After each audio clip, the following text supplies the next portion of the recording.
"Excuse me, sir, this area is reserved for signature tier guests only." The words weren't loud, they weren't rude, but they struck like a velvet-wrapped slab, gentle in tone, yet sharp in implication. The uniformed crew member stood polished and composed, her tone soaked in practiced civility.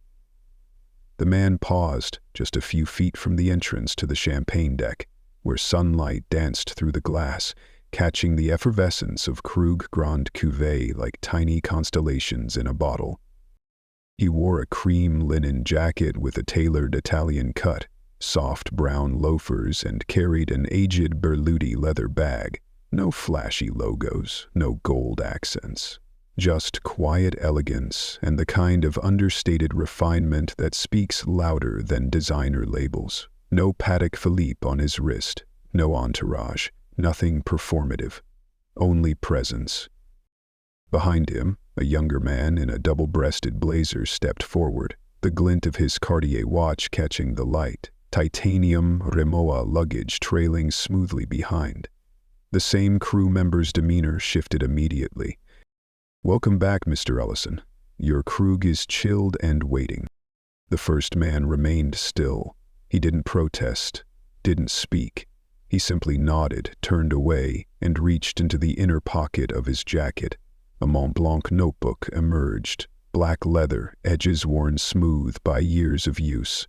He wrote a single line: "Day 1, denied entry, no ID check, judged on appearance." Then he looked up, eyes calm but far from empty, and he walked away, quietly descending to the lower deck. No confrontation, no spectacle, but something inside him shifted, deeply and permanently, not because he was denied, but because of what that denial revealed. His name wasn't listed under signature, not because of an oversight, because he had chosen it that way. For this journey, he wasn't Jackson Moreland. He was Jim Moreland. No titles, no privileges, just a personal booking in a standard ocean view cabin on Deck 6. His attire was what many would call casually elegant. An open collar shirt, relaxed slacks, a weathered linen jacket, hand-tailored by a little-known artisan in Naples whose name few could pronounce. He didn't dress to be noticed. He dressed to belong. But behind the quiet demeanor was the man who built it all. Jackson Moreland, 47, founder and CEO of Seaboard Lux Cruises, one of the world's premier luxury cruise lines. A name that once graced the cover of Forbes, now largely absent outside internal memos and holiday cards. To most of his staff, he was little more than a legend, an idealized figure from training videos. And that anonymity, it was exactly what made this mission possible. He had started the company with nothing more than a converted ferry and a folding desk. In the early days, he hauled luggage by hand and poured cocktails during rough seas. But Seaboard Lux had since evolved into a floating empire of indulgence, a monument to curated perfection. And yet, something had begun to feel off. Guest feedback no longer centered around delays or meals. It had become more elusive, about looks, energy, unspoken exclusions.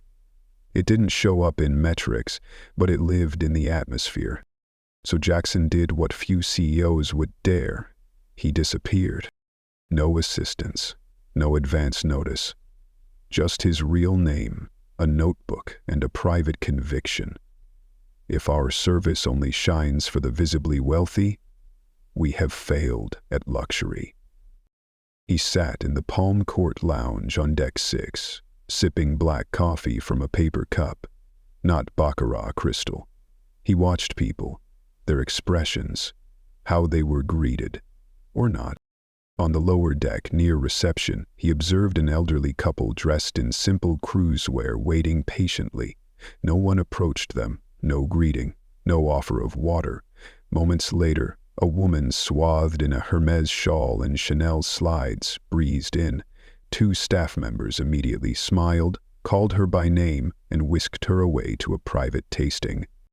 No policies had changed, no protocols broken, But Jackson didn't need a manual to understand. This wasn't about rules. It was about culture, a silent architecture that dictated who was seen and who was skimmed over. He jotted more notes, his hand steady.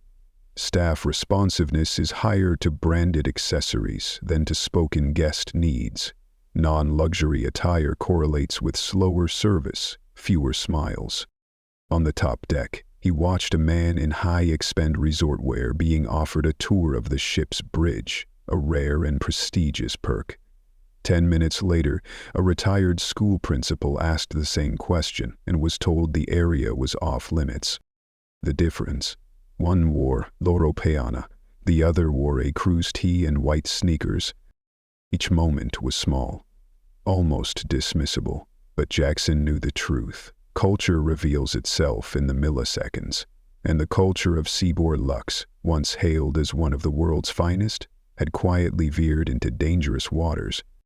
This wasn't negligence, it was evolution. An invisible caste system was taking shape, one that equated refinement with visible affluence and value with display. By day 6, during a quiet solo dinner near the observation windows on Deck 8, Jackson's phone lit up. A message popped up from Gregory Vance, Director of Regional Guest Operations. It wasn't meant for him. It had been forwarded by mistake to Jim Moreland. Thus, the linen guy's back near the signature deck. Flag him again. Looks like a lost retiree trying to sneak in. Not our type. Jackson didn't react. He took a screenshot, closed his phone, then reached for his notebook. Day 6 flagged again. Not by mistake, by design. This wasn't about lounge access. This was systemic. Flag him again wasn't idle phrasing. It was procedural, a code embedded in their internal behavior, a mechanism for identifying off-brand guests and treating them differently. Gregory Vance wasn't a frontliner.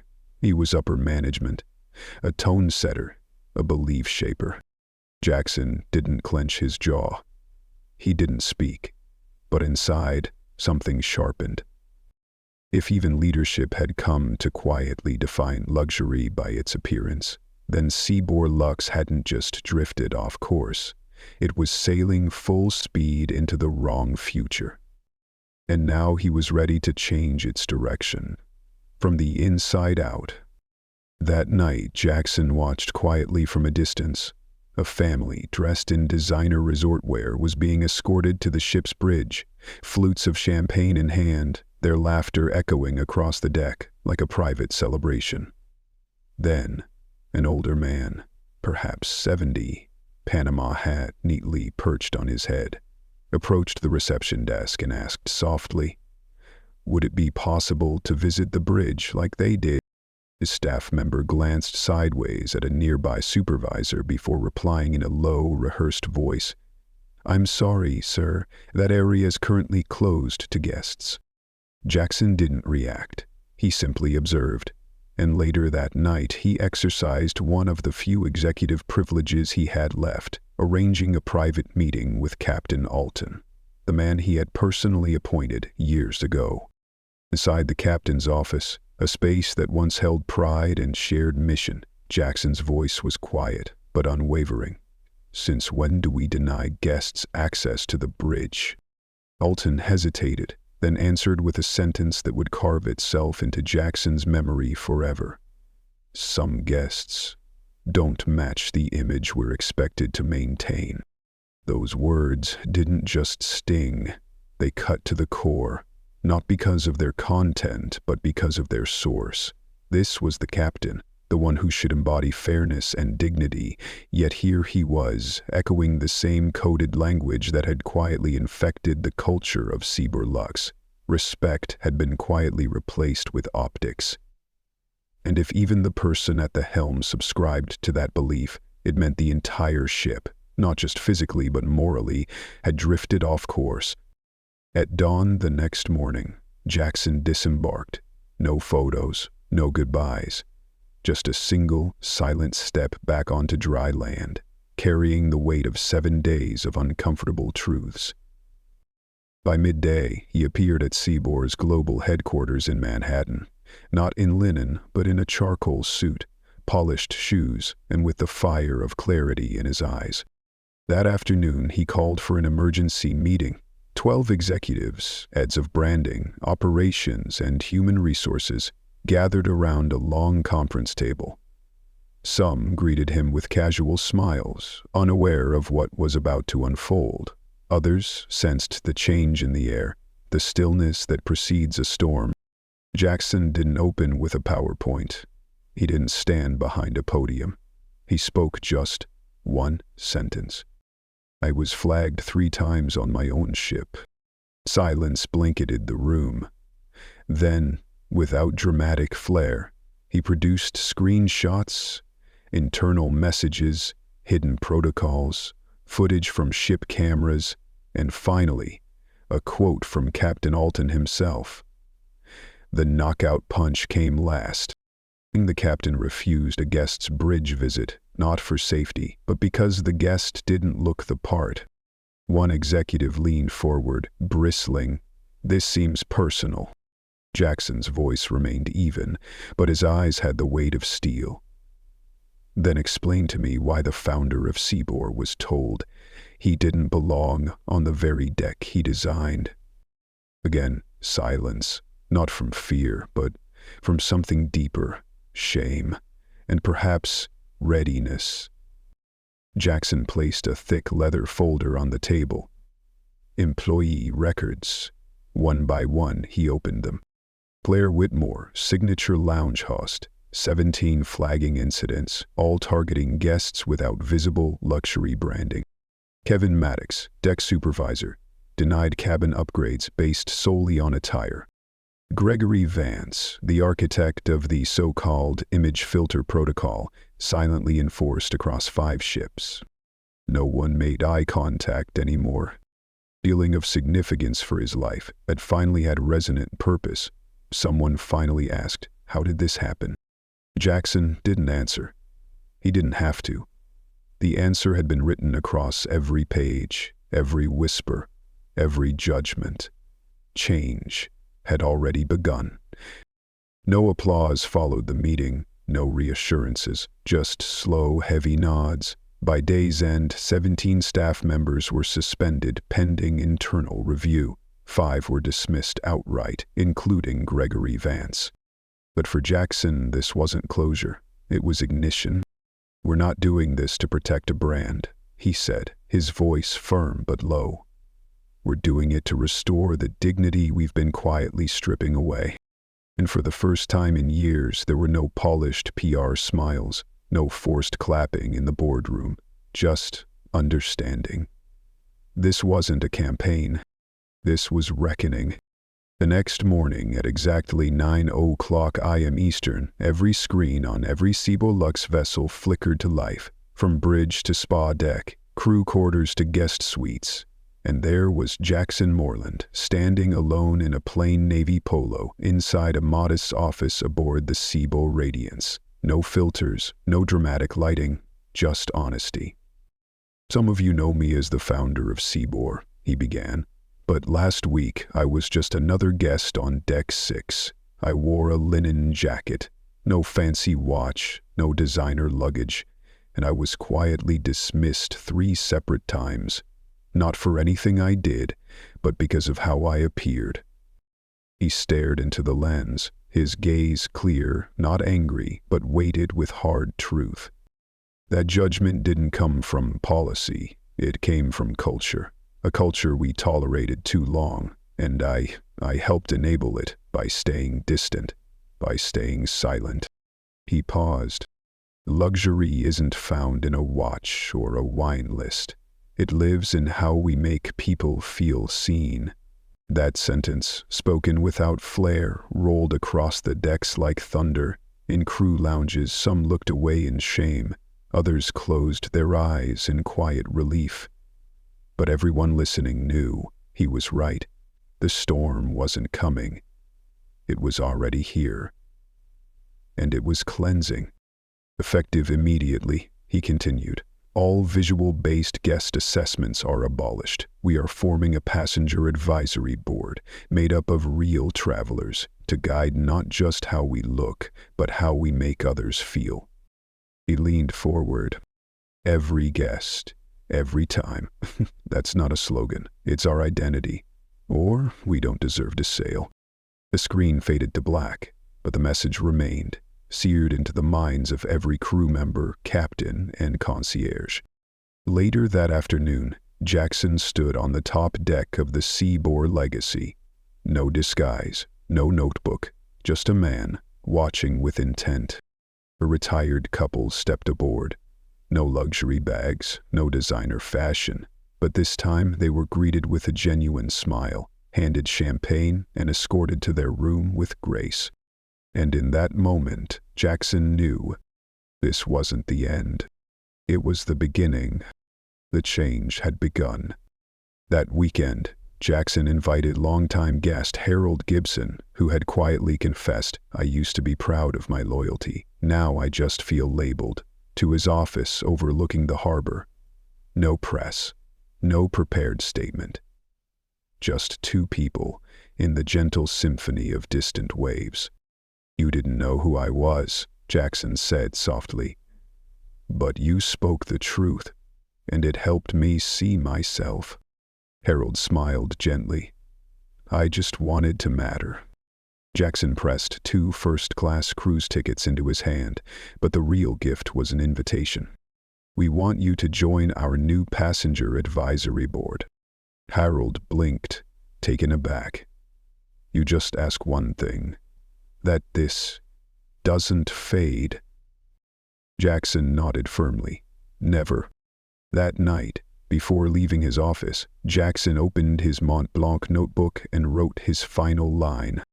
"Luxury isn't what we give, it's how we make people feel seen." From that moment on, every new employee manual at Seaboard began with a single line. Every guest, every time. 1 week later, Jackson stood with the newest class of Seaboard employees. No stage, no podium. He wore the same navy polo they did. Meeting their eyes, he said, "We built this company believing everyone deserves the best version of us, but somewhere along the way we started deciding who deserved it more."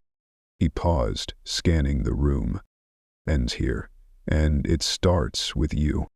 A young crew member raised her hand. "What if we make mistakes?" Jackson offered a warm smile. "You will. We all have. But if you notice, if you care, if you choose to see the person in each guest, that's when we truly change course." Silence fell, not the hush of shame, but hum of hope. That evening, aboard the Seaboard Legacy, a returning guest appeared, dressed simply in shorts and a white cap. No watch, no designer shoes. The same staff member who had once said, "This way isn't for you," stepped forward, smiling. "Welcome back, Mr. Carter. May I pour you a glass of Krug?" He blinked, then he smiled back. He was no longer invisible. No longer a figure standing outside the luxurious comforts he helped create. Jackson Moreland didn't have to stand at center stage.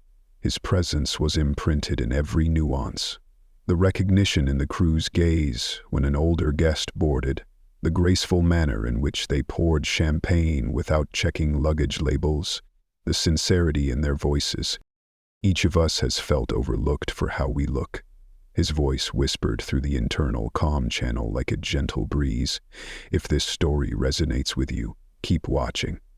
Because this isn't the last time a leader will walk among us."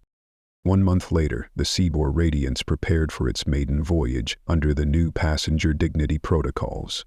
Jackson wasn't aboard this time, but his influence echoed everywhere. In the morning crew briefing, in the lounge entrance process, in the quiet confidence of those starting a shift. No more wardrobe screening, no more assessing guests by appearance, only card scanning and genuine smiles. In the back row, Harold Gibson, now a proud member of the Passenger Advisory Board, sat quietly observing. He wasn't there to lead, He was listening, asking, taking notes, and that single act sparked the change he had championed. By the pool, an older solo traveler tentatively approached the champagne station. "Am I allowed here?" The attendant didn't hesitate. "Of course, sir. All of our guests are welcome." He accepted his krug, the same champagne once denied. At the New York office, Jackson received a short message from Harold. Day 1, no one was overlooked. He smiled. It wasn't relief that the journey had ended. It was certainty that culture had begun shifting, from slogan to practice. Under deck, in the Radiance's crew break area, young attendants sat between shifts, their uniforms still damp from the day's work, hands curled around paper cups. They spoke quietly. I heard Harold even asked the dishwasher what she thought about guest treatment. "No exec has ever come down here before." Hila, a 22-year-old new Floridian, whispered. "It's different now. They told us to make eye contact, to show respect, to honor dignity." Another chimed in, smiling. "Yesterday I served a guy in shorts. No jewelry, nothing fancy. He tipped me more than anyone this week." They laughed softly, but beneath the laughter rose a subtle wave, a rising tide of awareness, of wanting to do better. They'd been trained to identify authority by posture, shoes, speech. Now they were encouraged to truly see each individual. And while they still weren't certain they could fully trust this shift, one seasoned crew member sighed. "It feels like the ship is turning. I just hope it's not a temporary drift." High above deck, the string quartet resumed their gentle melody. But below, that's where the true tide had begun to change. Quietly, without headlines, just whispers. Enough to stir the entire system. But not everyone welcomed the change. In a sleek meeting room aboard the Radiance, 3 mid-level managers lingered after a morning briefing. Gregory Vance might have been fired, but the echo of his ideology still lingered. "He's every guest every time" line sounds noble, one muttered. Until you've got a line of economy guests flooding the spa booking desk during peak hours. "We were trained to protect the brand image," another added. "Now it feels like we're handing it out for free." No one raised their voice. Resistance never begins with shouting. It starts with a shrug, an eye roll, a quiet rulebook rewritten between glances. They created new metrics on the fly. Who walks up to the desk quicker? Who carries leather versus canvas? Who says thank you clearly?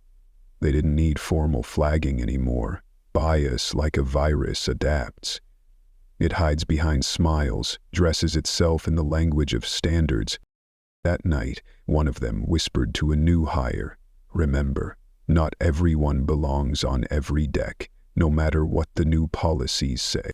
The new hire nodded. Then, quietly, she wrote a note to Harold. "Faces may change, but some voices haven't. Because for any culture to truly shift, resistance must be brought into the light. It can't hide behind polite silence." Harold Gibson had once been a man of numbers, 30 years auditing ledgers across corporate America. Spotting patterns, gaps, and blind spots was second nature. Now, seated in a modest corner office aboard the Radiance, he was doing the same work again, not with spreadsheets, but with human behavior. No badge, no title, just a man with a notebook and the kind of questions that stop people mid-sentence. What makes someone a high-value guest?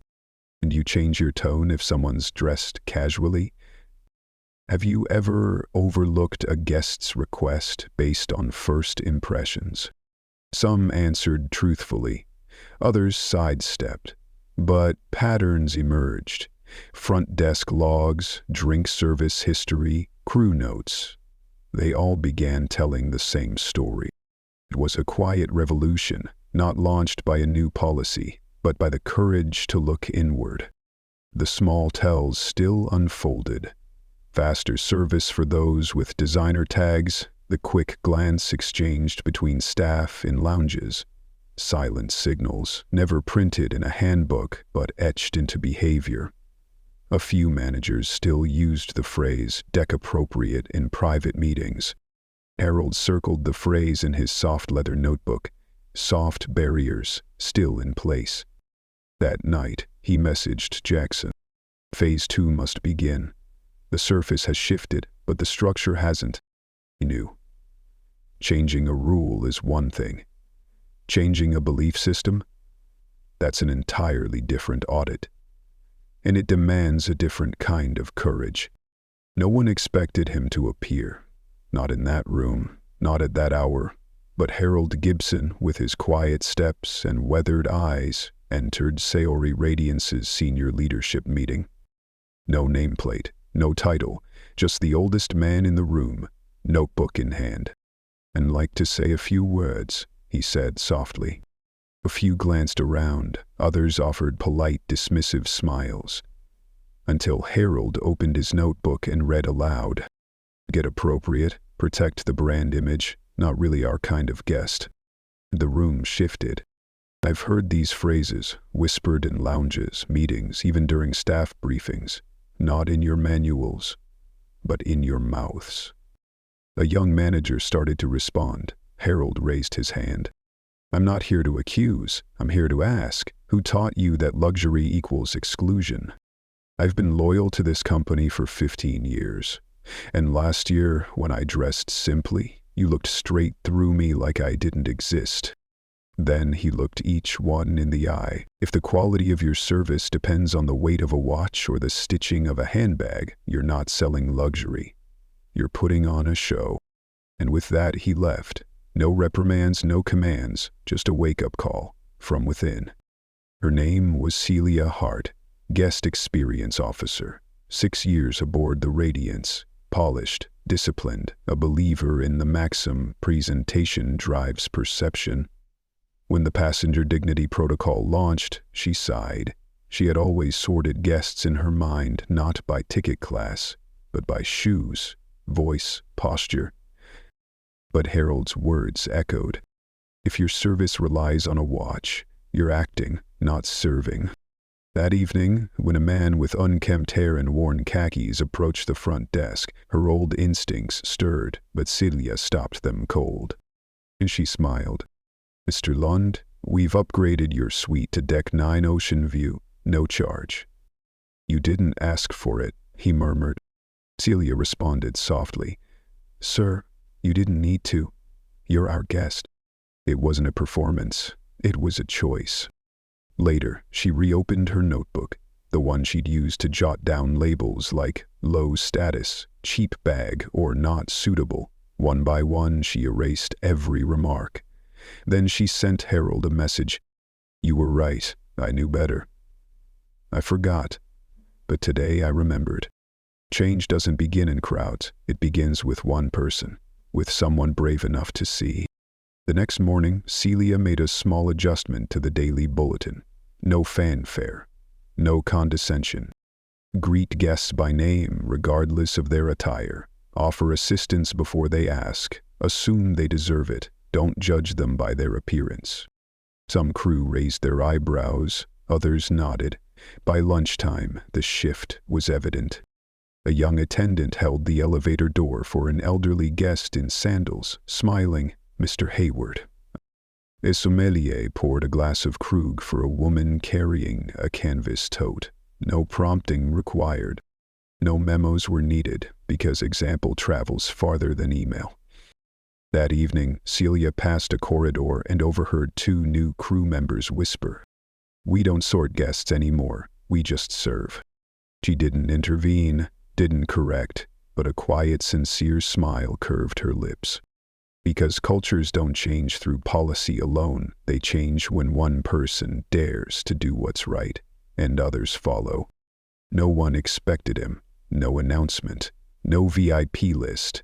But as Seaboard Radiance prepared to depart Lisbon, a returning guest boarded the ship.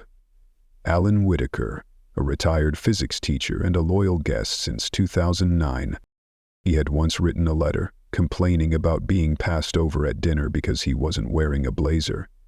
"I wore no jacket that night, but I carried 15 years of loyalty." No reply. Until now. When he reached the reception desk, Celia Hart recognized his name.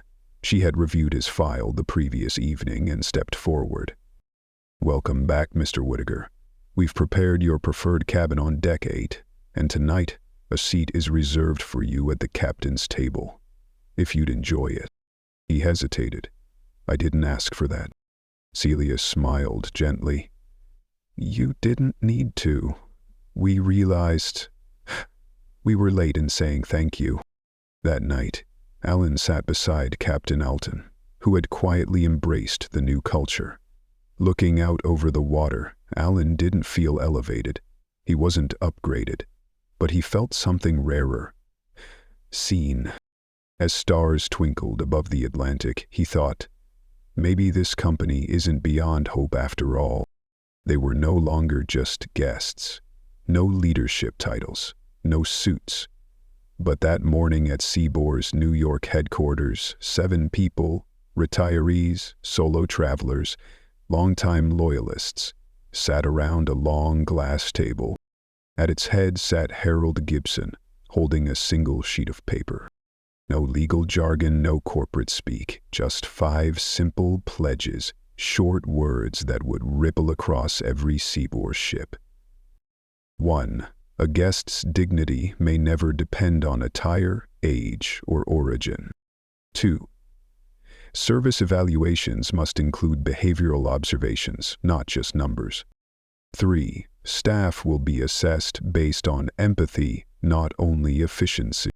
4. One rotating guest will join quarterly leadership meetings. 5. All employees can anonymously report status-based bias. Silence filled the room. Even Jackson Moreland remained silent, because he didn't need to speak. What these loyal guests had written wasn't radical. It was overdue. Jackson rose, his gaze thoughtful. "We built Seabourn to be the most luxurious cruise line in the world. Perhaps now we must aim to be the most humane." Harold folded the paper and offered it. "We aren't asking to steer the ship, just reminding you who we carry." No applause, just people standing together, because they finally understood. True luxury begins with listening. It took just 12 days for those 5 principles to become policy. Seabour's leadership unanimously adopted every measure, not as suggestions, but required standards fleet-wide. At 6 a.m. sharp, every internal channel lit up. Effective immediately, all Seabourn staff must serve guests based on principle, not perception. Status is not assumed. Respect is non-negotiable. Training modules were rewritten overnight. Review forms gained a new category, unbiased presence, and a banner on the internal portal proclaimed, "Every guest, every time." No longer a slogan, it was policy. Even Captain Alton, once silent, was the first to record a welcome message for the new orientation video. This job is more than steering a ship, it's about honoring every soul aboard. Around the ship, changes emerged. Uniforms became less intimidating, more approachable. Crew stance softened, smiles felt genuine. Greetings came without hidden evaluations. And the HR portal added a bright new feature. See something, say something, bias has no rank. For the first time in years, culture and policy began speaking the same language. Across every Seabourn ship, a new truth echoed louder than any marketing campaign. Luxury without inclusion isn't luxury at all. One veteran cruiser, Waves and Wit, posted on a travel blog. They didn't greet me because I wore a Rolex, they greeted me by my name. Seabourn has changed. Within 48 hours, the post had 80,000 views. Travel forums buzzed. Has Seabourn redefined luxury? Media followed. Forbes Travel, CNN, and Kai Nast's travel desk headlining their shift toward dignity as a brand asset. But the most significant voices came from those who once left and returned. "I used to feel invisible on luxury ships. Now I feel invited." Across the industry, attention sharpened. An anonymous VP at Arrival said on a podcast, Seaboard made every luxury line look in the mirror. They made human worth a feature, and now we're behind. Meanwhile, Jackson Moreland refused interviews. He told his team, "This isn't a campaign, it's a correction." Bookings ticked upward modestly. Reputation skyrocketed. Seaboard didn't just upgrade the ships, it upgraded the meaning of luxury. A high-profile influencer, a designer wardrobe, 2 assistants, a camera crew, stepped aboard the Seaboard Radiance, clearly expecting VIP treatment, an immediate upgrade, and preferential treatment. At the reception desk, smiles were still there, but without the deferential bow. "We've assigned you the suite as booked, Deck 7, port side," the staff said, polite and measured. The influencer frowned. "I usually get bumped up to Deck 9. Celia Hart, now head of guest experience, stepped in. "We no longer base upgrades on status or fame. But if there's an issue with your room, I'll personally handle it." The cameras kept rolling. "So you're treating me the same as that guy?" the influencer asked, pointing at a casually dressed man. Celia met his gaze steadily. "Exactly. Every guest. Every time." A few hours later, the influencer posted a clip dripping with sarcasm. Seaboard got woke, no more cabin upgrades for fame. But the comment surprised him. "That's why I'm switching to Seaboard. Respect should be standard, not exclusive." Finally, ethical luxury. Seaboard didn't respond. They didn't need to. They had passed their first public test, not with a PR strategy, but with principle. Her name is Illa Torres, 28 years old, guest attendant with her second contract at Seaboard. Raised in Miami, the daughter of Cuban immigrants. At sea, she kept her head down, her heart guarded. "I serve, you shine." She remembers being told, "Smile more when guests with labels walk by." She was even corrected for helping a guest who wasn't signature tier. So when the new policy, empathy, dignity, every guest every time was announced, she scoffed. "They'll forget in 2 weeks." But they didn't. Managers began listening, guests started noticing, and something inside her shifted. One afternoon, Ila assisted a lone passenger in the ship's library. No Rolex, no designer tote, just quiet eyes and a trembling hand. "You are the first person to look at me since I boarded," the woman whispered. Ila led her to a window seat, brought a warm cup of tea. No instructions, no reward points to earn, just a moment of recognition. That night, Ila texted her mother, "I don't just tidy cabins, I make people feel seen." And in that moment she realized she was no longer working for a luxury cruise line. She was helping redefine what luxury meant, and she believed it wholeheartedly. It wasn't a press conference. It wasn't a gala speech. It was an internal video emailed to every inbox from the bridge to the engine room, titled "A Personal Message from Jackson." He appeared on screen, wearing a navy polo, sitting in a modest office aboard the Radiance. No stage lighting, no set design, just truth. "This message is not for the press," he began. "It's for you, the crew, staff, the soul of Seaboard." He paused, leaning in. "I've seen what you've done, I've read the guest feedback, but more importantly, I've felt the change." He spoke of Celia, of Ila, of unnamed faces who chose dignity over bias. No one told them to. No applause needed. They led, quietly and powerfully. His gaze locked into the camera. "Some will mock us, say we've gone soft. Let them." Then he delivered the heart of it. "We were never built to impress the loudest voices. We were built to serve the quietest with equal grace." A beat of silence. "Culture is what happens when nobody's watching, and you showed the world when they were looking away who we truly are." He concluded simply, Thank you for helping Seaboard become not just the most luxurious cruise line, but the most humane. The screen faded. Across vast oceans, hundreds of crew members sat up straighter, for their captain of culture had spoken, and he wouldn't turn back. His handwritten envelope arrived. No return address, just 3 printed words on the front, for Mr. Moreland. Jackson opened it in the quiet of his cabin aboard the Radiance. Inside, delicate cursive read, "You don't remember me, but I was the one who turned you away that morning outside the Signature Lounge in Miami. I was the one who viewed linen as sloppy. I believed I was protecting the brand. But I now understand. I was shrinking it." Signed, Sarah Jennings. Jackson paused. Sarah had been one of the 17 staff members dismissed during the culture overhaul. No confrontation, no justification, just accountability.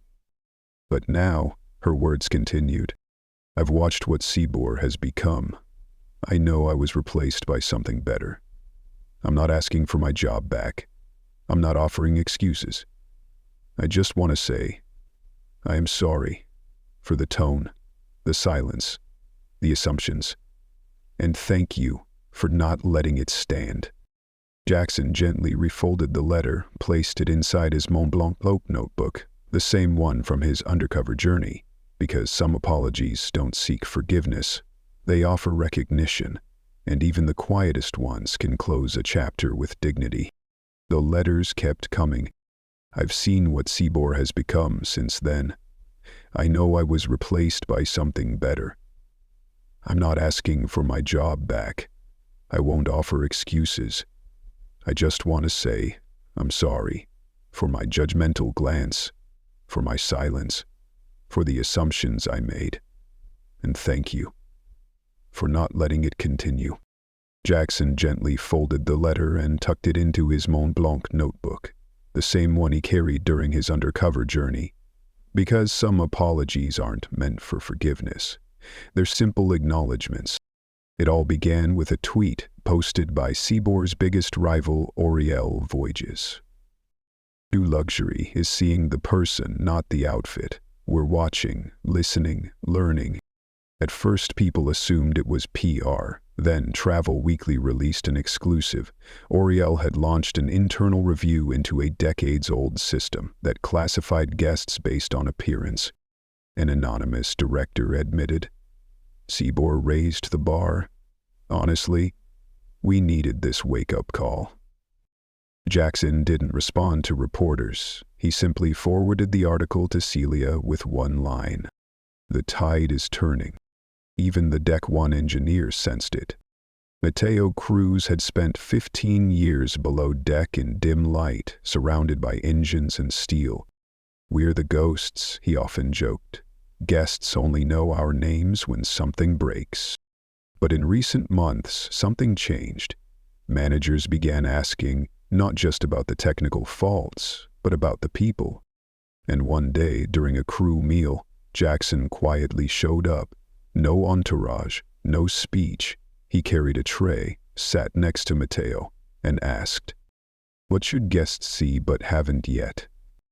Mateo blinked, unsure if it was a test.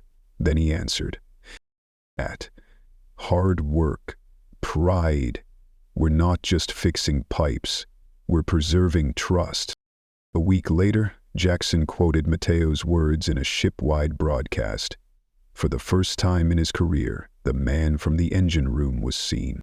The awards night that followed took place on deck, under string lights and ocean breeze. No golden trophies, just names read aloud. Arjun Patel, a laundry steward whose handwritten notes helped a visually impaired guest reclaim faith. Lucia Marine, a dining attendant who remembered guests' dietary needs by voice alone. Mateo Cruz, stepping forward from the engine room to applause that lasted 2 minutes. Jackson raised his glass. "This is the face of our new luxury. Not glitter, not optics, but humanity. No music, no flashbulbs. Yet that night, those who keep the ship afloat, became the stars. A final letter followed, sent from Vermont. I am Ellen Grayson, 76.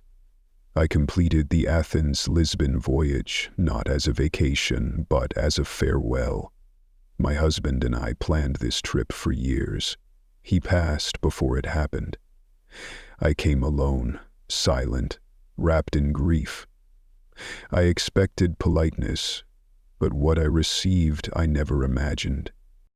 She wrote of Ela, who placed lavender by her window each morning, of Mate, who fixed a light and left a note, "Hope the stars outside shine brighter," of a string quartet playing her husband's favorite song because a crew member overheard her mention it.